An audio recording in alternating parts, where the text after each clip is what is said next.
ಶ್ರೀ ಕಾರಿಂಜೇಶ್ವರ ದೇವಸ್ಥಾನವು ಬಂಟ್ವಾಳ ತಾಲೂಕಿನ ಕಾರಿಂಜದಲ್ಲಿರುವ ಪ್ರಸಿದ್ಧ ಶಿವ ದೇವಾಲಯವಾಗಿದೆ. ಈ ದೇವಾಲಯವು ಕಾರಿಂಜೇಶ್ವರದ ಕೊಡೆಮಳೆ ಬೆಟ್ಟಗಳಲ್ಲಿ ಸಮುದ್ರ ಮಟ್ಟದಿಂದ ಸುಮಾರು 1000 ಅಡಿ ಎತ್ತರದಲ್ಲಿರುವ ಕಾರಿಂಜ ಬೆಟ್ಟದ ಶಿಖರದ ಮೇಲೆ ನೆಲೆಗೊಂಡಿದೆ. ಶಿವನಿಗೆ ಅರ್ಪಿತವಾದ ಈ ಪ್ರಾಚೀನ ದೇವಾಲಯವು ನಂಬಿಕೆ, ಭಕ್ತಿ ಮತ್ತು ಶಾಂತಿಯ ಸಂಕೇತವಾಗಿ ನಿಂತಿದೆ. ಭಕ್ತಾದಿಗಳ ಇಷ್ಟಾರ್ಥ ಈಡೇರಿಸುವ ಕಾಮಧೇನು ಎಂಬ ನಂಬಿಕೆಗೆ ಪಾತ್ರ. ಶ್ರೀ ಕಾರಿಂಜೇಶ್ವರ ದೇವಾಲಯದ ಪ್ರಧಾನ ದೇವರು ಶಿವ. ಇದನ್ನು ಬೆಟ್ಟದ ತುದಿಯಲ್ಲಿ ಸೂರ್ಯ, ಸದಾಶಿವ ಎಂದು ಸಂಬೋಧಿಸಲಾಗುತ್ತದೆ. ಹೆಚ್ಚುವರಿಯಾಗಿ ಮಧ್ಯದಲ್ಲಿ ಪಾರ್ವತಿ ದೇವಿಗೆ ಅರ್ಪಿತವಾದ ದೇವಾಲಯವಿದೆ. ಕಾರಿಂಜೇಶ್ವರ ದೇವಾಲಯಕ್ಕೆ ಭೇಟಿ ನೀಡುವ ಯಾತ್ರಿಕರು ಮತ್ತು ಪ್ರವಾಸಿಗರು ಶಿಖರದಲ್ಲಿರುವ ಶಿವ ದೇವಾಲಯವನ್ನು ತಲುಪಲು ಸುಮಾರು 600 ಮೆಟ್ಟಲುಗಳನ್ನು ಹತ್ತಬೇಕು. ಮಧ್ಯದಲ್ಲಿ ಪಾರ್ವತಿ ದೇವಾಲಯಕ್ಕೆ ಹೋಗುವ ಮಾರ್ಗವು ವಾಹನಗಳಿಂದ ಕೂಡಿದ್ದು, ನಂತರ ಪ್ರವಾಸಿಗರು ಸುಮಾರು 150 ಮೆಟ್ಟಲುಗಳನ್ನು ಹೊಂದಿರುವ ಶಿವ ದೇವಾಲಯಕ್ಕೆ ನಡೆದುಕೊಂಡು ಹೋಗಬೇಕಾಗುತ್ತದೆ. ಕಾರಿಂಜೇಶ್ವರ ದೇವಾಲಯವು ತುಲನಾತ್ಮಕವಾಗಿ ಬೇಕಾದಾಗಿದೆ, ಆದರೆ ಅದನ್ನು ತಲುಪಿದಾಗ ಒಬ್ಬರು ಅಪಾರವಾದ ಶಾಂತಿಯಲ್ಲಿ ಮುಳುಗಬಹುದು. ಅಲ್ಲದೆ ಬೆಟ್ಟದ ತುದಿಯಿಂದ ಸುತ್ತಮುತ್ತಲಿನ ಪ್ರಕೃತಿಯು ಮೋಡಿ ಮಾಡುವ ನೋಟಗಳನ್ನು ಒದಗಿಸುತ್ತದೆ. ಬಂಟ್ವಾಳದ ಶ್ರೀ ಕಾರಿಂಜೇಶ್ವರ ದೇವಸ್ಥಾನವು 4 ದಿನಗಳ ಕಾಲ ಆಚರಿಸಲಾಗುವ ಮಹಾಶಿವರಾತ್ರಿ ಉತ್ಸವದೊಂದಿಗೆ ಹಬ್ಬದ ಮೆರುಗುಗಳನ್ನು ಪಡೆಯುತ್ತದೆ. ಮಹಾಶಿವರಾತ್ರಿಯ ದಿನದಂದು ಭಕ್ತರು ಹಲವು ಪ್ರದೇಶಗಳಿಂದ ದೇವಾಲಯಕ್ಕೆ ಅದ್ದೂರಿ ಪೂಜೆಗಳಲ್ಲಿ ಭಾಗವಹಿಸಲು ಬರುತ್ತಾರೆ. 2ನೇ ದಿನ ಶಿವ ಮತ್ತು ಪಾರ್ವತಿ ದೇವತೆಗಳು ಒಂದಾಗುತ್ತಾರೆ. ರಥೋತ್ಸವದ 3ನೇ ದಿನ ದೇವತೆಗಳು ಮೆರವಣಿಗೆಯಲ್ಲಿ ಹೊರಡುತ್ತಾರೆ. 4ನೇ ದಿನವು ಹಬ್ಬದ ಆಚರಣೆಗಳ ಪರಾಕಾಷ್ಠೆಯನ್ನು ಸೂಚಿಸುತ್ತದೆ. ಅಲ್ಲಿ ದೇವತೆಗಳು ಸಣ್ಣ ನಡಿಗೆಯ ನಂತರ ತಮ್ಮ ದೇವಾಲಯಗಳಿಗೆ ಹಿಂತಿರುಗುತ್ತಾರೆ. ದೇವಾಲಯದಲ್ಲಿ ಆಚರಿಸಲಾಗುವ ಇತರ ಹಬ್ಬಗಳಲ್ಲೂ ಇವು ಒಂದು. ಈ ಗಿರಿಯ ಮೇಲಿರುವುದು ಒಂದು ವಿಶಿಷ್ಟ ಅನುಭವ. ಉತ್ತರಕ್ಕೆ ಸಾಗಿದಂತೆ ಬೀಸುವ ಪಡುಗಡಲಿನ ತಂಗಾಳಿ ಮೈಮನಗಳನ್ನು ಪುಳಕಿತಗೊಳಿಸುವ ಪರಿ ಅನನ್ಯ.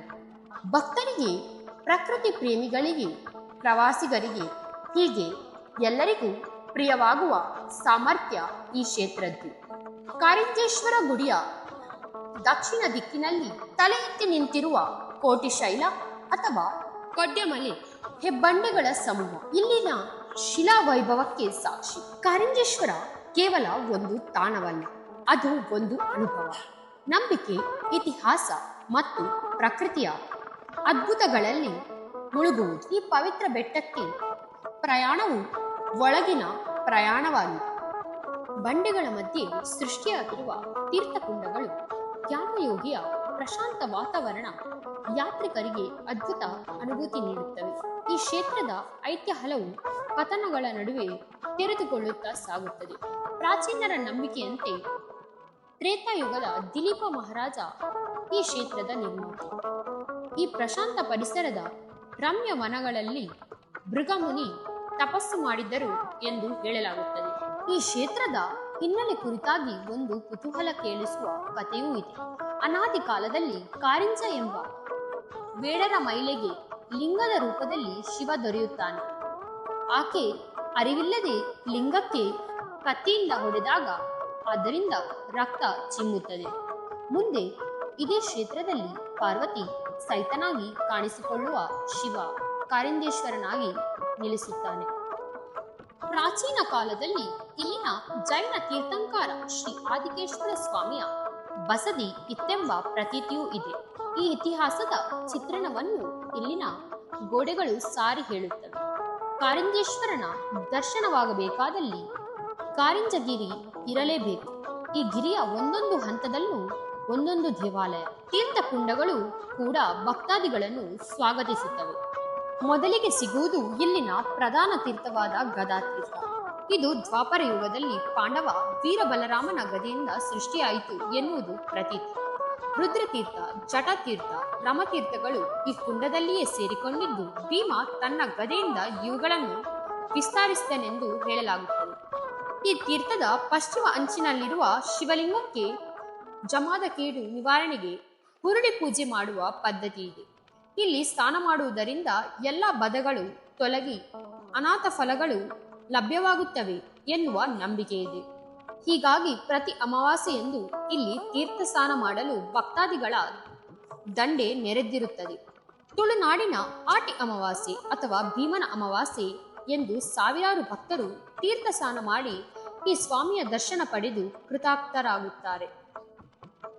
ಗದಾ ತೀರ್ಥದ ದಕ್ಷಿಣದಂಚಿನಲ್ಲಿ ಮುಂದೆ ಸಾಗಿದರೆ ಸಿಗುವ ಬನದಲ್ಲಿ ಹಿಂದೆ ವಾನದುರ್ಗೆ ಅಥವಾ ಭದ್ರಕಾಳಿಯ ಗುಡಿ ಇತ್ತೆಂದು ಹೇಳಲಾಗುತ್ತದೆ. ಇಲ್ಲಿಂದ ಬೆಟ್ಟವನ್ನು ಏರುತ್ತಾ ಸಾಗಿದಂತೆ ಸಿಗುವುದೇ ಕರ್ಗಲ್ನಿಂದ ರಚಿತವಾದ ಬಟ್ಟಿ ವಿನಾಯಕನ ಗುಡಿ. ಅದರ ಪಕ್ಕದಲ್ಲಿಯೇ ಇದೆ ಇಲ್ಲಿನ ಪ್ರಮುಖ ದೇವಾಲಯಗಳಲ್ಲಿ ಒಂದಾದ ಪಾರ್ವತಿ ದೇವಿಯ ಮಂದಿರ. ನೆಲಮಟ್ಟದಿಂದ 215 ಮೀಟರ್ ಎತ್ತರದಲ್ಲಿದೆ. ಇತಿಹಾಸಕರ ಡಾಕ್ಟರ್ ಗುರುರಾಜ್ ಭಟ್ಟರು ಹೇಳುವಂತೆ ಈ ದೇವಾಲಯದ ಕಲಾಮನ ಕ್ರಿಸ್ತಶಕ 10ನೇ ಶತಮಾನ. ಆದರೂ ನವೀಕರಣಗೊಂಡು ಇರುವುದಕ್ಕೆ ಸಾಕ್ಷಿಯಾಗಿ ನಿಲ್ಲುತ್ತದೆ. ಈ ದೇವಾಲಯದ ಎದುರಿನ ಸ್ತಂಭದ ತಾಮ್ರ ಕವಚದ ಮೇಲೆ ಆಂಗ್ಲ ಭಾಷೆಯ ಉಲ್ಲೇಖವಿರುವುದು ಗಮನ ಸೆಳೆಯುತ್ತದೆ. ಅಲಂಕಾರ ಪ್ರಿಯ ಗೌರಿ ಇಲ್ಲಿ ಶಾಂತಮುಖ ಮುದ್ರೆಯಿಂದ ನಿಂತು ಭಕ್ತರ ಅಭಿಷ್ಟಗಳನ್ನು ನೆರವೇರಿಸುತ್ತಿದ್ದಾಳೆ. ಪಾರ್ವತಿ ದೇವಸ್ಥಾನದ ಆಗ್ನೇಯ ಭಾಗದಲ್ಲಿ ಭೂತದ ಚಾವಡಿ ಇದೆ. ಇಲ್ಲಿನ ಜಾತ್ರಾ ಮಹೋತ್ಸವದ ಸಂದರ್ಭದಲ್ಲಿ ಇಲ್ಲಿನ ದೈವಗಳು ಆವೇಶಭರಿತವಾಗಿ ನರ್ತಿಸುತ್ತಾ ಸಾಗುವುದು ವಾಡಿಕೆ. ಪಾರ್ವತಿ ದೇವಾಲಯದ ಪೂರ್ವಕ್ಕೆ ಸುಮಾರು 100 ಮೀಟರ್ ದೂರದಲ್ಲಿದೆ ಉಗ್ರಾಣಿ ಗುಹೆ. ಸಂಪೂರ್ಣವಾಗಿ ಬಂಡೆಕಲ್ಲುಗಳಿಂದಲೇ ರಚಿತವಾಗಿರುವ ಈ ಗುಹೆಯ ತಳಭಾಗ ಸಮತಟ್ಟಾಗಿದ್ದು ಕುಳಿತುಕೊಳ್ಳಲು ಅನುಕೂಲಕರವಾದ ಒಂದು ಕಲ್ಲಿನ ಆಸನವನ್ನು ಒಳಗೊಂಡಿದೆ. ಅಂತ್ಯ ಪಾರ್ವತಿ ದೇವಸ್ಥಾನದ ಹೊರಪ್ರಾಂಗಣದ ದಕ್ಷಿಣ ಬದಿಯಿಂದ ಮೇಲೇರಿ ಹೋಗುವಾಗ ಮೆಟ್ಟಿಲುಗಳು ಮೂಲಕ ಮುಂದುವರೆದ 72 ಮೀಟರ್ ಆಗುವಾಗ ಸಿಗುವುದೇ ಉಕ್ಕುಂಡದ ಬಾಗಿಲು ಎಂಬ ಶಿಲಾದ್ವಾರ. ಇಲ್ಲಿ ಸುಮಾರು 143 ಮೆಟ್ಟಿಲುಗಳಿವೆ. 1924ರಲ್ಲಿ ಇದು ರಚಿಸಲ್ಪಟ್ಟಿದೆ ಎಂದು ಅದರ ಮೇಲಿರುವ ಬರವಣಿಗೆಯಿಂದ ತಿಳಿದು ಬರುತ್ತದೆ. ಶಿವರಾತ್ರಿ ಎಂದು ಇಲ್ಲಿ ನಡೆಯುವ ಜಾತ್ರೆಯ ವೇಳೆ ಮೇಲಿನ ಗುಡಿಯಿಂದ ಶಿವನ ಉತ್ಸವ ಮೂರ್ತಿ ಈ ಮೆಟ್ಟಿಲುಗಳ ಮೂಲಕ ಸಾಗಿ ಪಾರ್ವತಿ ದೇವಿಯ ಸನ್ನಿಧಿಯ ಸೇರುವ ದೃಶ್ಯ ಭಕ್ತರನ್ನು ಭಾವುಕರನ್ನಾಗಿಸುತ್ತದೆ.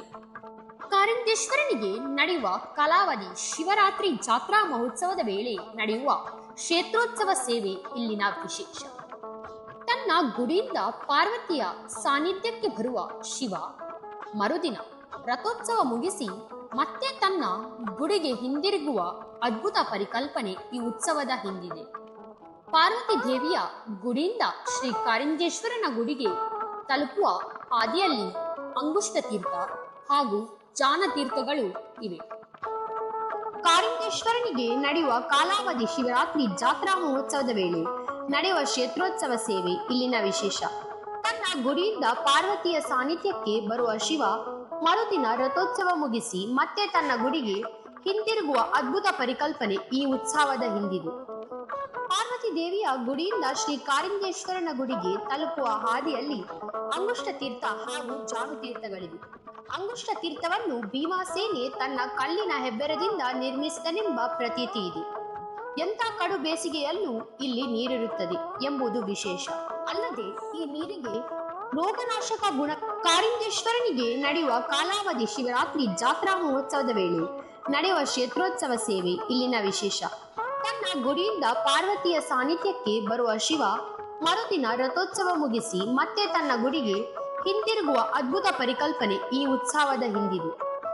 ದೇವಿಯ ಗುಡಿಯಿಂದ ಶ್ರೀ ಕಾರಿಂಜೇಶ್ವರನ ಗುಡಿಗೆ ತಲುಪುವ ಹಾದಿಯಲ್ಲಿ ಅಂಗುಷ್ಟ ತೀರ್ಥ ಹಾಗೂ ಜಾನು ತೀರ್ಥಗಳಿವೆ. ಅಂಗುಷ್ಟ ತೀರ್ಥವನ್ನು ಭೀಮಸೇನೆ ತನ್ನ ಕಲ್ಲಿನ ಹೆಬ್ಬೆರದಿಂದ ನಿರ್ಮಿಸಿದನೆಂಬ ಪ್ರತೀತಿ ಇದೆ. ಎಂಥ ಕಡು ಬೇಸಿಗೆಯಲ್ಲೂ ಇಲ್ಲಿ ನೀರಿರುತ್ತದೆ ಎಂಬುದು ವಿಶೇಷ. ಅಲ್ಲದೆ ಈ ನೀರಿಗೆ ರೋಗನಾಶಕ ಗುಣವಿದೆ ಎಂದು ಹೇಳಲಾಗುತ್ತದೆ. ಅಂಗುಷ್ಟ ತೀರ್ಥದಿಂದ ಸ್ವಲ್ಪ ದೂರದಲ್ಲಿ ಜಾನು ತೀರ್ಥವಿದೆ. ಜಾನು ಎಂದರೆ ಮೊಣಕಾಲು ಎಂದರ್ಥ.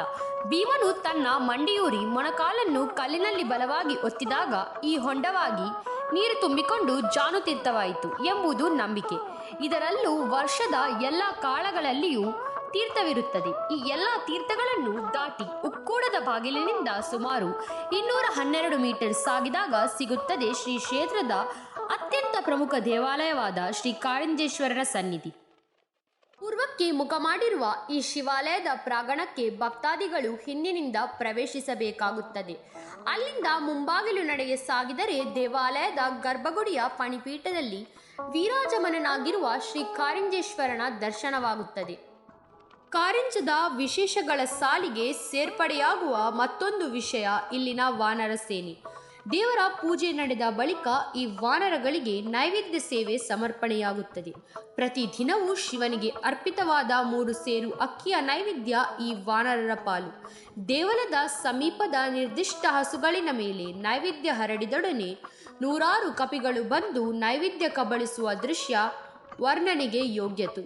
ಮೊದಲು ಇಲ್ಲಿ ಕಾರಿಂಜ ದಡ ಎನ್ನುವ ಕೋತಿ ಈ ನೈವೇದ್ಯ ಸೇವೆಯಲ್ಲಿ ಪ್ರಧಾನ ಪಾತ್ರ ವಹಿಸುತ್ತಿತ್ತು ಎನ್ನುವ ಐತಿಹ್ಯವಿದೆ. ಕಾರಿಂಜ ಹನುಮಂತನ ಜನ್ಮಭೂಮಿ ಎಂದು ಅದಕ್ಕಾಗಿ ತನ್ನ ಪ್ರತಿನಿಧಿಯಾಗಿ ದೊಡ್ಡ ವಾನರೊಬ್ಬನನ್ನು ಹನುಮ ಇಲ್ಲಿ ನೆಲೆಗೊಳಿಸಿದನೆಂದು ಹೇಳಲಾಗುತ್ತದೆ. ಅದೇನೇ ಇದ್ದರೂ ಇಂದಿಗೂ ದೊಡ್ಡ ರಾತ್ರಿಯ ಕಪಿಯೊಂದು ಈ ನೈವೇದ್ಯ ಭಕ್ಷಣೆಯ ಅಧಿಪತ್ಯ ನಡೆಸುತ್ತದೆ. ಕಾರಿಂಜದ ಐತಿಹ್ಯ ಹಲವು ಕಾರಣಗಳಿಗೆ ವಿಶಿಷ್ಟತೆ ಮೆರೆಯುತ್ತದೆ. ಇಲ್ಲಿನ ತೀರ್ಥಕೆರೆಗಳ ಉದ್ಭವಕ್ಕೆ ಮಹಾಭಾರತದ ನಂಟಿದ್ದರೆ ದೇವಲದ ಸ್ನೇಹವಿರುವ ವಾನರರ ನೈವೇದ್ಯ ನಡೆಯುವ ಸ್ಥಳ ಹಾಗೂ ಪ್ರಮಾಣದ ಕಲ್ಲುಗಳಿಗೆ ರಾಮಾಯಣದ ನಂಟು. ಈ ಪ್ರಮಾಣದ ಕಲ್ಲುಗಳು ಬೆಳಗಿ ಸೀತಾದೇವಿ ತನ್ನ ಪ್ರತಿವೃತ್ಯವನ್ನು ರಾಮನಿಗೆ ಸ್ತುತಪಡಿಸಿದಳು ಎಂಬ ನಂಬಿಕೆ ಇಲ್ಲಿನ ಭಕ್ತಾದಿಗಳದ್ದು. ಶ್ರೀ ಕ್ಷೇತ್ರ ಕಾರಿಂಜದಲ್ಲಿ ಒಬ್ಬೊಬ್ಬರಿಗೆ ಒಂದೊಂದು ರೀತಿಯ ಅನುಭವ. ದೇವರಲ್ಲಿ ಶ್ರದ್ಧಾ ಭಕ್ತಿ ಇರುವವರಿಗೆ ಕಾರಿಂಜ ಒಂದು ಪುಣ್ಯಕ್ಷೇತ್ರ. ಭಯಭಕ್ತಿಯ ಸರ್ವೇಶ್ವರ ಭಾವ ಹೊತ್ತವರಿಗೆ ಇದು ಕಾರ್ಣಿಕ ಕ್ಷೇತ್ರ. ನಿಸರ್ಗ ಪ್ರಿಯರಿಗೆ ಪ್ರಾಕೃತಿಕ ಸಂಪತ್ತಿನ ಅನನ್ಯ ಗಣಿ.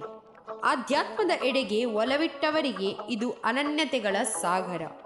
ಒಟ್ಟಿನಲ್ಲಿ ಅವರವರ ಭಾವಕ್ಕೆ ಬಕುದಿಗೆ ತಕ್ಕ ಫಲ ನೀಡುವ ಶ್ರೀ ಕಾರಿಂಜೇಶ್ವರನ ಸನ್ನಿಧಿ ಇರುವ ಈ ಕಾರಿಂಜ ಒಂದು ಅವಿಸ್ಮರಣೀಯ ಅನುಭವಗಳ ಆಗರ ಎಂಬುದರಲ್ಲಿ ಉತ್ಪ್ರೇಕ್ಷೆ ಇಲ್ಲ. ಮಹತ್ವವಾದ ಶ್ರೀ ಕಾರಿಂಜೇಶ್ವರ ದೇವಸ್ಥಾನ ಈ ಕ್ಷೇತ್ರ ಅನಾದಿ ಕಾಲದಿಂದ ಸಹ ಅನೇಕ ರೀತಿಯ ಭಕ್ತರಿಗೆ ಆ ಫಲವನ್ನು ಕೊಡುವಂತಹ ಭಕ್ತರ ಅಭೀಷ್ಟಗಳನ್ನು ಸಿದ್ಧಿ ಮಾಡುವಂತಹ ಕ್ಷೇತ್ರವಾಗಿ ಪ್ರಸಿದ್ಧವಾಗಿದೆ. ಇತಿಹಾಸ ಪ್ರಸಿದ್ಧ ಕಾರಿಂಜೇಶ್ವರ ಕ್ಷೇತ್ರ ಅಂತೇಳಿ ಎಲ್ಲ ಕರೀತಾರೆ. ಶ್ರೀ ಕ್ಷೇತ್ರದಲ್ಲಿ ಪ್ರಧಾನವಾಗಿ ಕಾರಿಂಜೇಶ್ವರ ಈಶ್ವರ ದೇವಸ್ಥಾನ, ಇದೇ ಪ್ರಕಾರವಾಗಿ ಶಾಸ್ತಾರ ಗುಡಿ ಮೇಲೆ ದೇವಸ್ಥಾನದಲ್ಲಿ, ಅಂತ ಹಾಗೆ ಕೆಳಗಿನ ದೇವಸ್ಥಾನದಲ್ಲಿ ಪಾರ್ವತೀ ದೇವಿ, ಮಹಾಗಣಪತಿ, ಭಟ್ಟಿವಿನಾಯಕ, ವ್ಯಾಘ್ರ ಚಾಮುಂಡಿ ದೇವಶಕ್ತಿಗಳು, ಹಾಗೆ ನಾಗನ ಸಾಧ್ಯಗಳು, ಭಟ್ಟಿವಿನಾಯಕನ ಕ್ಷೇತ್ರ, ವನದುರ್ಗೆಯ ಕ್ಷೇತ್ರ, ಹೀಗೆ ಬೇರೆ ಬೇರೆ ಪರಿವಾರ ಶಕ್ತಿಗಳು ಇರುವಂತಹ ಕ್ಷೇತ್ರ ಕಾರಿಂಜೇಶ್ವರ ಕ್ಷೇತ್ರ. ಕ್ಷೇತ್ರದಲ್ಲಿ ವಿಶೇಷವಾಗಿ ಶಿವರಾತ್ರಿ ಸಮಯದಲ್ಲಿ ಉತ್ಸವಗಳು ನಡೀತದೆ. ಶಿವರಾತ್ರಿಯಲ್ಲಿ 7 ದಿವಸದ ಉತ್ಸವ. ಈಗ ಪಾರ್ವತಿ ಸನ್ನಿಧಿಯಲ್ಲಿ ಕೊಡಿಯೇರಿ 7 ದಿವಸ ಉತ್ಸವ ನಡೀತದೆ. ಹಾಗೆ ಶಿವರಾತ್ರಿ ದಿವಸ ಇಡೀ ದಿವಸ ಕ್ಷೇತ್ರದಲ್ಲಿ ದೇವರ ಬೇರೆ ಬೇರೆ ರೀತಿಯ ಪೂಜಾ ವಿಧಾನಗಳು, ವಿಶ್ವಜಾಗರಣೆ ಅಂತೇಳಿ ಇಡೀ ರಾತ್ರಿ ಆ ದೇವರಿಗೆ ಅಭಿಷೇಕಾದಿಗಳು, ರಂಗಪೂಜೆಗಳು ನಡೀತದೆ. ಹಾಗೆ ಮರು ದಿವಸ ಇಲ್ಲಿ ಶಿವಪಾರ್ವತಿ ಭೇಟಿ ಅಂತೇಳಿ ಈಶ್ವರ ದೇವರ ಒಂದು ಪಾರ್ವತಿಯ ಭೇಟಿ, ಮರು ದಿವಸ ರಥೋತ್ಸವ. ಹೀಗೆ ಭಾರಿ ವಿಜೃಂಭಣೆಯಿಂದ ರಥೋತ್ಸವ ಶಿವರಾತ್ರಿ ಸಮಯ ನಡೀತದೆ. ಮತ್ತು ಕ್ಷೇತ್ರದಲ್ಲಿ ಪ್ರತಿನಿತ್ಯ ಸಹ ತೀರ್ಥಸ್ನಾನ, ಹಾಗೆ ರುದ್ರಾಭಿಷೇಕ ಸೇವೆ ಅಂದರೆ ಹೂವಿನ ಪೂಜೆ, ಶ್ರೀಸೂಕ್ತಾಭಿಷೇಕ ಅಂತೇಳಿ ಬೇರೆ ಬೇರೆ ರೀತಿಯಲ್ಲಿ ಆ ದೇವರ ಸೇವೆಗಳು ನಡೀತದೆ. ಹಾಗೆ ಬಿಸು ಅಂದರೆ ಮಕರ ಬಿಸು ನಮ್ಮದು ಏಪ್ರಿಲ್ 14ನೇ ತಾರೀಕಿಗೆ ಬಿಸು ಉತ್ಸವ ಅಂತೇಳಿ ನಮ್ಮದು ಮೇಷ ಸಂಕ್ರಮದಲ್ಲಿ ಬರುವಂತಹ ಆ ಉತ್ಸವಗಳು. ಅದೇ ಪ್ರಕಾರವಾಗಿ ಮುಂದಕ್ಕೆ ಆಟಿ ಅಮಾವಾಸ್ಯೆ, ಸೋಣದಲ್ಲಿ 1 ತಿಂಗಳು ಇಡೀ ಸೋಣ ಧರ್ಮ ಅಂತೇಳಿ ಆಚರಣೆ. ಅದೇ ನವರಾತ್ರಿಯಲ್ಲಿ ಉತ್ಸವಗಳು, ಅದೇ ಲಕ್ಷ ದೀಪೋತ್ಸವಗಳು, ಮಕರ ಸಂಕ್ರಮಣಕ್ಕೆ ಉತ್ಸವಗಳು, ಹೀಗೆ ಬೇರೆ ಬೇರೆ ರೀತಿಯ ಪಂಚಪರ್ವಗಳು ನಡೆದುಕೊಂಡು ಉತ್ಸವಾದಿ ನಡೆದುಕೊಂಡು ಕ್ಷೇತ್ರದಲ್ಲಿ ಯಾವಾಗಲೂ ಸಹ ದೇವರ ಆರಾಧನೆ ನಡೀತಾ ಬರ್ತದೆ. ಕ್ಷೇತ್ರದಲ್ಲಿ ವಿಶೇಷ ಅಂತ ಹೇಳಿದರೆ 4 ಯುಗದಲ್ಲಿ ಸಹ ಕ್ಷೇತ್ರ ಇತ್ತು ಅಂತೇಳಿ. ಕೃತೆ ರೌದ್ರಗಿರಿ ನಾಮ ತ್ರೇತಾಯಮ ಗಿರಿಹಿ ದ್ವಾಪರೇ ಭೀಮಶೈಲಶ್ಚ ಕಾರಿಂಜಸ್ತು ಕಲಯುಗಿ ಅಂತೇಳಿ ಮಾಡಿ ಕೃತಯುಗದಲ್ಲಿ ರೌದ್ರಗಿರಿ ಅಂತ ಹೇಳುವಂಥ ಹೆಸರು. ರುದ್ರ ಅಂತ ಹೇಳುವ ಮುನಿ ಇಲ್ಲಿ ತಪಸ್ಸು ಮಾಡಿಕೊಂಡು ದೇವರ ಆರಾಧನೆ ಮಾಡ್ತಿದ್ರು. ಹಾಗೆ ರುದ್ರಗಿರಿ ಅಂತ ಹೇಳುವ ಹೆಸರನ್ನು ಆ ಯುಗದಲ್ಲಿ ಇತ್ತು ಅಂತೇಳಿ. ತ್ರೇತಾಯುಗದಲ್ಲಿ ಗಜಾಸುರ ಅಂತೇಳಿ ಅಸುರ ಆ ದೇವರನ್ನು ಆರಾಧನೆ ಮಾಡಿದ ಕಾರಣ, ಆ ಅಸುರನ ಕ್ಷೇತ್ರ ಆದ ಕಾರಣ ಗಜರಾಡ್ಗಿರಿ ಅಂತ ಹೇಳುವಂತ ಒಂದು ಹೆಸರು ಈ ಕ್ಷೇತ್ರಕ್ಕೆ ಇತ್ತು. ದ್ವಾಪರ ಯುಗದಲ್ಲಿ ಪಾಂಡವರು ಕ್ಷೇತ್ರಕ್ಕೆ ಬಂದುಕೊಂಡು ದೇವರ ಆರಾಧನೆ ಮಾಡಿದ್ದಾರೆ ಅಂತೇಳಿ ಆ ಭೀಮಶೈಲ ಅಂತ ಹೇಳುವ ಹೆಸರುಂಟು. ಅದೇ ಕಲಿಯುಗದಲ್ಲಿ ಆ ಕರಿಂಜ ಅಂತ ಹೇಳುವ ಒಂದು ಕಾಡು ಜನರ ವರ್ಗಕ್ಕೆ ಸಿಕ್ಕಿದಂತಹ ದೇವರು, ಅವರು ಮೊದಲು ಆರಾಧನೆ ಮಾಡ್ತಿದ್ರು. ಹಾಗೆ ಆ ಕಾರಿಂಜ ಅಂತ ಹೇಳುವ ಹೆಸರು ಕಲಿಯುಗದಲ್ಲಿ ಬಂತು ಅಂತ ಹೇಳುವ ಮಾತು. ಹಾಗೆ ಕ್ಷೇತ್ರದಲ್ಲಿ ಇತಿಹಾಸಕ್ಕೆ ನಮ್ಮ ಪುರಾಣಕ್ಕೆ ಪುಷ್ಟಿ ಕೊಡುವಂತಹ ಕೆಲವು ವಿಷಯಗಳು. ಸೀತಾದೇವಿ ಪ್ರಮಾಣ ಕಲ್ಲು ಅಂತೇಳಿ, ಮೇಲೆ ದೇವಸ್ಥಾನದಲ್ಲಿ 2 ಕಲ್ಲುಂಟು. ಒಂದು ಪ್ರಮಾಣ ಕಲ್ಲು, ಒಂದು ಕಲ್ಲಿನ ಇನ್ನೊಂದು ಕಲ್ಲಿಗೆ ಹಾರಬೇಕು, ಸತ್ಯ ಉಂಟು ಅಂತೇಳಿ ಯಾರಲ್ಲಿ ನಿಲ್ತಾರೆ ಅಂತೇಳಿ, ಇಲ್ಲ ಸುಳ್ಳು ಇರುತ್ತೆ ಕೆಳಗೆ ಬೀಳ್ತಾರೆ ಅಂತ ಲೆಕ್ಕ ಹೇಳಿದ್ರೆ ಸೀತಾದೇವಿ ಪ್ರಮಾಣ ಕಲ್ಲು ಅಂತೇಳಿ. ಹಾಗೆ ಪ್ರತಿಧ್ವನಿ ಕಲ್ಲು, ನಾವು ಮಾತಾಡಿದಂತಹ ಶಬ್ದ ನಮಗೆ ಪುನಃ ಕೇಳುವ ಶಬ್ದಗಳು ಪುನಃ ಕೇಳುದು, ಪ್ರತಿಧ್ವನಿ ಕಲ್ಲು ಅಂತ ಹೇಳಿ ನಾವು ಎಂತಾರು ಹೇಳಿದ್ರೆ ಅದು ಪುನಃ ನಮಗೆ ಕೇಳ್ತದೆ, ಪ್ರತಿಧ್ವನಿ ಕಲ್ಲು ಅಂತೇಳಿ. ಹಾಗೆ ಸೀತಾದೇವಿ ಪ್ರಮಾಣಗಲ್ಲು, ಮತ್ತೆ ಸೀತಾದೇವಿ ಪಾದ ಅಂತ ಹೇಳಿ ಉಂಟು, ಅದೀಗ ಕಾಣುವುದಿಲ್ಲ. ಮತ್ತೆ ಜಾನುತೀರ್ಥ ಅಂತ ಹೇಳಿ ಉಂಟು. ಜಾನುತೀರ್ಥ ಅಂತ ಹೇಳಿ ಭೀಮ ಮೊಣಕಾಲನ್ನು ಊರಿ ಮಾಡಿದಂತಹ ಕೆರೆ. ಹಾಗೆ ಅದರಲ್ಲಿ ವರ್ಷಡಿ ನೀರಿರ್ತದೆ. ಹಾಗೆ ಅಂಗುಷ್ಟ ತೀರ್ಥ ಅಂತ ಹೇಳಿ ಸೀತಾದೇವಿಯ ಹೆಬ್ಬರಳನ್ನು ಒತ್ತಿ ಮಾಡಿದಂತಹ ಒಂದು ಕೆರೆ, ಅದು ಸಹ ಚಿಕ್ಕದರಲ್ಲಿ ಉಂಟು, ಅದರಲ್ಲಿ ಸಹ ವರ್ಷಡಿ ನೀರಿರ್ತದೆ. ಹಾಗೆ ಮತ್ತೆ ಹಂದಿಕೆರೆ ಅಂತೇಳಿ, ಪುರಾಣದಲ್ಲಿ ಕಥೆಯಲ್ಲಿ ನಮ್ಮ ಈಶ್ವರನಿಗೆ ಸಹ ಅರ್ಜುನನಿಗೆ ಸಹ ಗಲಾಟೆ ಆಗ್ತದೆ, ಗಲಾಟೆ ಒಂದು ಶಪಥ ಆಗ್ತದೆ. ಹಾಗೆ ಆ ಈಶ್ವರ ಕಿರಾತನ ರೂಪದಲ್ಲಿ ಬಂದುಕೊಂಡು ಈ ಒಂದೇ ಹಂದಿಗೆ 2 ಸಹ ಬಾಣ ಬಿಡ್ತಾರಂತೆ. ಹಾಗೆ ಈಶ್ವರನಿಗೆ ಮತ್ತೆ ಅವರಲ್ಲಿ ಆ ಬಾಣ ಬಿಡುವಾಗ ಬಾಣ ಹಂದಿಗೆ ತಾಗಿದಂತಹ ಜಾಗವನ್ನು ಈಗ ಹಂದಿಕೆರೆ ಅಂತೇಳಿ, ಅಲ್ಲಿ ಹಂದಿಕೆರೆ ಒಂದು ಕೆರೆ ಉಂಟು, ಅದರ ನೀರು ವರ್ಷದಲ್ಲಿ ಸ್ವಲ್ಪ ಸಮಯ ಇರುತ್ತೆ ಮತ್ತೆ ಇರುವುದಿಲ್ಲ. ಹಾಗೆ ಹಂದಿಕೆರೆ ಅಂತೇಳಿ, ಆ ಹಂದಿ ಸತ್ತ ಜಾಗ ಅಂತೇಳಿ. ಹಾಗೆ ಆ ಈಶ್ವರನ್ ಸಹ ಅರ್ಜುನನಿಗೆ ಅಸ್ತ್ರಗಳನ್ನು ಎಲ್ಲ ನೀಡಿದಂತಹ ಕ್ಷೇತ್ರ ಅಂತ ಹೇಳುವಂತಹ ಮಾತು ಹೇಳ್ತಾರೆ. ಹಾಗೆ ಅಂತ ಪುರಾಣದ ಕಥೆಗಳು ಇಲ್ಲಿ ಆಡಿದೆ. ಅದರ ಒಂದು ರೂಪವಾಗಿ ಒಂದು ಅರ್ಜುನನ ಬಾಣದ ಗುರುತು, ಅರ್ಜುನ ಅವತ್ತು ಬಿಟ್ಟ ಬಾಣದ ಗುರುತು ನಮಗೆ ಅಲ್ಲಿ ಬಂಡೆಯಲ್ಲಿ ನೋಡ್ಲಿಕ್ಕೆ ಸಿಗ್ತದೆ. ಅದೇ ಪ್ರಕಾರವಾಗಿ ಹಂದಿಕೆರೆ, ಹಂದಿ ಸತ್ತ ಜಾಗ ಸಿಗ್ತದೆ. ಹಾಗೆ ಕೆಳಗೆ ಬರುವಾಗ ಮಲ್ಲಿ ಪಾರ್ವತಿ ದೇವಸ್ಥಾನ, ಇಲ್ಲಿ ಭಟ್ಟಿ ವಿನಾಯಕ ಅಂತ ಹೇಳುವ ಒಂದು ಗುಡಿ. ಭಟ್ಟಿ ವಿನಾಯಕ ಅಂತ ಹೇಳಿದ್ರೆ ಶ್ರೀರಾಮ ದೇವರು ಆ ವನವಾಸದಲ್ಲಿ ಬರುವ ಸಮಯದಲ್ಲಿ ಅವರಿಗೆ ಆರಾಧನೆ ಗಣಪತಿಯ ಆರಾಧನೆ ಆಗಬೇಕು ಅಂತ ಹೇಳಿ ತನ್ನ ಬಾಣದಲ್ಲಿ ಒಂದು ಬಂಡೆಯಲ್ಲಿ ಗಣಪತಿ ಚಿತ್ರ ಬಿಡಿಸ್ತಾರೆ, ರೇಖಾಚಿತ್ರ. ಹಾಗೆ ಭಟ್ಟಿ ವಿನಾಯಕ ಈಗ ಸದಾ ಅದಕ್ಕೆ ಪ್ರತಿನಿತ್ಯ ಸಹ ದೇವರ ಆರಾಧನೆ ಆಗ್ತಾ ಉಂಟು. ಹಾಗೆ ಉಗ್ರಾಣ ಗುಹೆ ಅಂತೇಳಿ, ಹಿಂದಿನ ರಾಜರ ಕಾಲದಲ್ಲಿ ಅವು ಇದ್ದಂತಹ ಒಂದು ಜಾಗೆ ಉಗ್ರಾಣ ಅಂತೇಳಿ ಗುಹೆ ಅಂತೇಳಿ, ಆ ಗುಹೆ ಉಂಟು ಈಗ ಸಹ. ಹಾಗೆ ಕೆಳಗೆ ಬರುವಾಗ ಅಲ್ಲಿ ನಮಗೆ ನಾಗನ ಆರಾಧನೆಗಳು, ನಾಗನ ಕಟ್ಟೆಗಳು ಬೇರೆ ಬೇರೆ 4 ಕಟ್ಟೆ ಜಾಗ, 4 ದಿಕ್ಕಿನಲ್ಲಿ ನಾಗನ ಆರಾಧನೆ ಉಂಟು. ಕೆಳಗೆ ದೊಡ್ಡ ಒಂದು ಕೆರೆ ಉಂಟು, ಅದನ್ನು ಗದಾತೀರ್ಥ ಅಂತೇಳಿ. ಅಂದರೆ ಭೀಮ ತನ್ನ ಗದೆಯನ್ನು ಊರಿ ಭೂಮಿಗೆ ಹೊಡೆದಾಗ ಆ ಮಣ್ಣೆಲ್ಲ ಮೇಲೆ ಬಿದ್ದು ಆದಂತಹ ಕೆರೆ, ಅದು ಗದಾತೀರ್ಥ ಅಂತೇಳಿ. ಅದರ ನೀರನ್ನು ಇಲ್ಲಿ ಪ್ರತಿಯೊಂದು ಅಡಿಗೆಗೆ ಇರಲಿ ಇಲ್ಲದ್ರೆ ಪೂಜೆಗಳಿಗೆಲ್ಲ ಅದರದ್ದೇ ನೀರು ಉಪಯೋಗ ಮಾಡ್ತಾರೆ. ಮತ್ತು ಜಾಮತೀರ್ಥ ನೀರನ್ನು ಈ ನೀರನ್ನು ಉಪಯೋಗ ಮಾಡ್ತಾರೆ. ಹಾಗೆ ಆ ಮಣ್ಣು ಮೇಲೆ ಬಿದ್ದು ಅಲ್ಲಿ ದೊಡ್ಡ ಒಂದು ಕಾಡು ಉಂಟು, ಕೊಡ್ಡೆಮಲೆ ಅಂತೇಳಿ. ಕೊಡ್ಡೆಮಲೆ ಅಂತ ಅದು ಆ ಭೂಮಿ ಅಲ್ಲಿಯ ಮಣ್ಣೆಲ್ಲ ಆಚೆ ಬಿದ್ದು ಆದಂತಹ ಕಾಡು ಕೊಡ್ಡೆಮಲೆ. 1000 ಎಕರೆ ಮೇಲೆ ಉಂಟು ಆ ಕಾಡನ್ನು. ಹಾಗೆ ಅಲ್ಲಿ ಕೊಡ್ಡೆಮಲೆ ಅಂತ ಹೆಸರು ಅದಕ್ಕೆ. ಮತ್ತೆ ವನದುರ್ಗೆ ಆರಾಧನೆ ಉಂಟು. ಮತ್ತೆ ಪಾಂಡವರ ಗುಹೆ ಅಂತೇಳಿ ಗದಾತೀರ್ಥದ ಪೂರ್ವಭಾಗದಲ್ಲಿ ಒಂದು ಗುಹೆ ಉಂಟು, ಅದು ಪಾಂಡವರಿದ್ದಂತಹ ಜಾಗ. ಹಾಗೆ ಅದನ್ನು ಪಾಂಡವರ ಗುಹೆ ಹೇಳಿ ಕರೀತಾರೆ. ಹಾಗೆ ಅಲ್ಲಿ ವನದುರ್ಗೆ ಹಿಂದಿನ ಕಾಲದಲ್ಲೆಲ್ಲ ಜನಗಳು ಅಡಿಗೆ ಮಾಡ್ತಿದ್ದಂತಹ ಕೆಲವೆಲ್ಲ ಪರಿಕರಗಳು, ವಸ್ತುಗಳೆಲ್ಲ ಅಲ್ಲಿ ಉಂಟು. ಈ ಕ್ಷೇತ್ರದಲ್ಲಿ ಇತಿಹಾಸ ಸಂಬಂಧವಾಗಿ ಬೇರೆ ಬೇರೆ ಮನೆಯಲ್ಲಿ ಸಹ ಆ ಪುಷ್ಟಿಯನ್ನು ಕೊಡುವಂತಹ ಕೆಲವು ವಸ್ತುಗಳು ಅಥವಾ ಕೆಲವೆಲ್ಲ ವಿಷಯಗಳು ಈ ಕ್ಷೇತ್ರದಲ್ಲಿ ಉಂಟು. ಧಾರ್ಮಿಕವಾಗಿ ಸಹ ಅನೇಕ ರೀತಿಯ ಧಾರ್ಮಿಕ ಆಚರಣೆಗಳು ಕ್ಷೇತ್ರದಲ್ಲಿ ವರ್ಷಂಪ್ರತಿ ನಡೆದುಕೊಂಡು ಧಾರ್ಮಿಕ ಶ್ರದ್ಧಾ ಕೇಂದ್ರವಾಗಿದೆ. ಪ್ರವಾಸಿಗರಿಗೆ ಸಹ ಅಷ್ಟೇ, ಕ್ಷೇತ್ರಕ್ಕೆ ಬಂದು ಸಾಯಂಕಾಲ ಹೊತ್ತಿನಲ್ಲಿ ಪ್ರವಾಸಿಗರಿಗೆ ಸಹ ಅವರ ಮನಸ್ಸಿಗೆ ಖುಷಿಯನ್ನು ಕೊಡುವಂತಹ ಸ್ಥಳವಾಗಿದೆ. ಅಂದರೆ ಇಲ್ಲಿಯ ಬೆಟ್ಟದ ಒಂದು ಬೆಟ್ಟದ ತುದಿಯಲ್ಲಿ ಕಾಣುವಂತಹ ಪ್ರಗತಿಯ ವೀಕ್ಷಣೆ, ಸೂರ್ಯಾಸ್ತಮಾನಗಳು ಇರ್ಬೋದು, ಸೂರ್ಯೋದಯ ಇರ್ಬೋದು, ಇಲ್ಲದ್ರೆ ಕಾಣುವಂತಹ ಪ್ರಗತಿಯ ಸುತ್ತಲಗಳ ಪ್ರಗತಿಯನ್ನು ನೋಡದೆ ಕೆಲವರಿಗೆ ಸಂತೋಷ ಆಗ್ತದೆ. ಹೀಗೆ ಪ್ರವಾಸಿಗರು ಸಹ ಹಾಗೆ ಅನೇಕ ಕ್ಷೇತ್ರಕ್ಕೆ ಬಂದುಕೊಂಡು ಅವರು ಸಹ ಈ ಕ್ಷೇತ್ರದಲ್ಲಿ ದೇವರ ಆರಾಧನೆ. ಈಶ್ವರ ದೇವಸ್ಥಾನ, ಬಂಟ್ವಾಳ ತಾಲೂಕು. ಸುಮಾರು ಸಾವಿರಾರು ವರ್ಷಗಳ ಐತಿಹ್ಯವುಳ್ಳಂತಹ ಈ ದೇವಸ್ಥಾನ ಭೂಕೈಲಾಸ ಅಂತ ಹೇಳಿ ಪ್ರಸಿದ್ಧವಾಗಿದೆ. ಇಲ್ಲಿ ಏನು ಈ ಪ್ರಕೃತಿ ರಮಣೀಯವಾದ ಈ ಒಂದು ತಾಣದಲ್ಲಿ ಶಿವನು ತನ್ನ ಸಹಧರ್ಮಿಣಿಯ ಜೊತೆಗೆ ಇರುವಂತಹ ಒಂದು ಕ್ಷೇತ್ರ, ಶಿವಶಕ್ತಿಯ ಕ್ಷೇತ್ರ. ದೈವಿಕ ಬಾಂಧವರಿಗೆ, ಭಕ್ತಾದಿಗಳಿಗೆ ಎಲ್ಲರಿಗೂ ಒಂದು ಭಕ್ತಿಯ ಒಂದು ಮಾರ್ಗದಲ್ಲಿ ವಾಗಿ ನಾವು ಬಹಳ ಅಪರೂಪದಿಂದ ಬಂದಿದ್ದೇವೆ.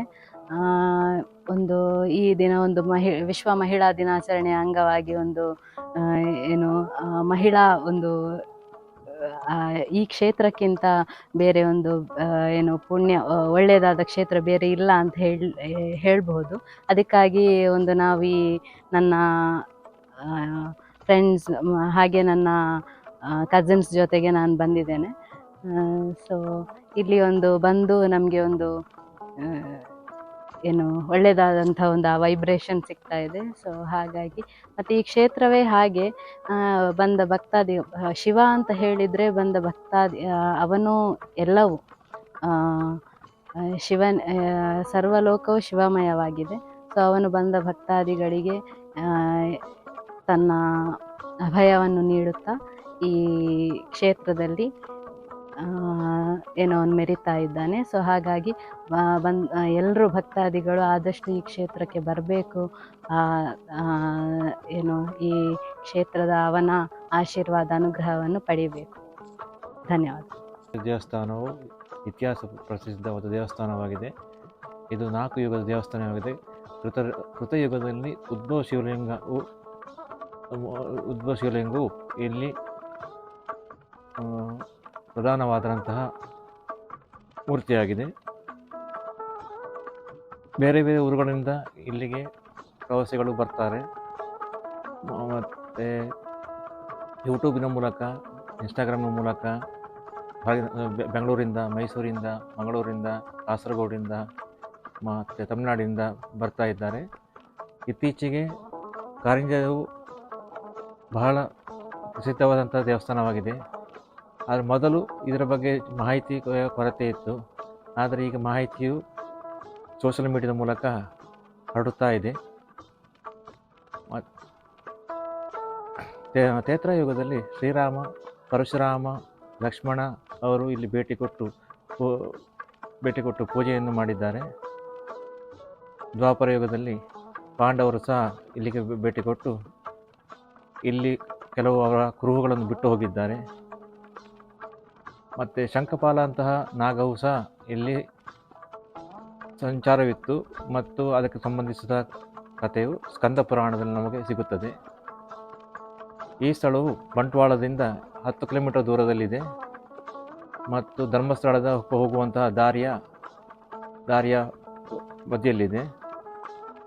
ಆದ್ದರಿಂದ ಪ್ರವಾಸಿಗಳು ಇದರ ಬಗ್ಗೆ ಕುತೂಹಲವನ್ನು, ಕೆಲವು ರಹಸ್ಯವಾದಂಥ ಕಥೆಗಳನ್ನು ಸಹ ಕೇಳಿ ಆಸಕ್ತಿಯಿಂದ ತಿಳಿದುಕೊಳ್ಳುತ್ತಾ ಇದ್ದಾರೆ. ಇನ್ನು ಹೆಚ್ಚಿನ ಮಾಹಿತಿಯು ನಮಗೆ ಪುರಾಣದಲ್ಲಿ ಸಿಗುತ್ತದೆ ಮತ್ತು ಪುರಾಣವು ಸಹ ನಮಗೆ ಗೊತ್ತಿರುವಂತೆ ಸಂಸ್ಕೃತ ಗ್ರಂಥದಲ್ಲಿ ಅಡಗಿರುತ್ತದೆ ಇದರ ಕಥೆಯು. ನನಗೆ ಗೊತ್ತಿರುವಂತಹ ಮಾಹಿತಿಯನ್ನು ನಾನು ನಿಮಗೆ ಈ ಮೂಲಕ ಹೇಳಿದೆನು.